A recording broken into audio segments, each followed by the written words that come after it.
काँग्रेसनं विधानसभेच्या 288 मतदारसंघांसाठी इच्छुकांचे अर्ज मागवलेले आहेत। 10 ऑगस्टपर्यंत इच्छुकांना अर्ज द्यावे लागणार आहेत। काँग्रेस स्वबळाच्या दृष्टीने ही तयारी करते का असा प्रश्न त्यामुळे उपस्थित झालेला आहे। अर्जासोबत 20,000च्या पक्ष निधी सुद्धा जमा करावा लागणार आहे। काँग्रेस संदर्भात ही महत्त्वाची घडामोड म्हणावी लागेल। एकीकडे नाना पटोले यांनीच विधानसभेसाठीचं जागा वाटप लवकर असेल असं मवियाच्या बैठकीनंतर सांगितल्याची माहिती समोर येते।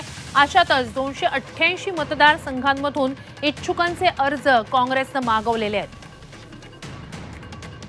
अधिकची माहिती या सगळ्या संदर्भात आपले प्रतिनिधी अमर काणे यांच्याकडून घेऊया। अमर, एकीकडे जागा वाटप विधानसभेचं लवकरच होईल असं मवियाच्या बैठकीनंतर नाना पटोले सांगतात, दुसरीकडे काँग्रेस मग स्वबळाची तयारी करते का 288 मतदारसंघांमधनं अर्ज मागवत काय नेमकं?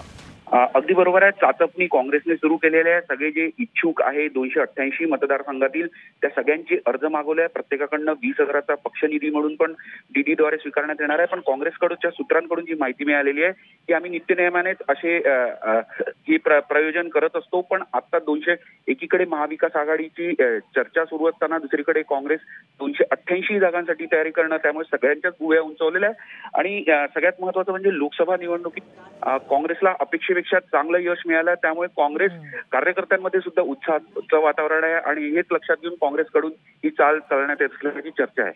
नक्कीच। तुर्तास धन्यवाद तुम्ही दिलेल्या संपूर्ण माहितीसाठी अमर।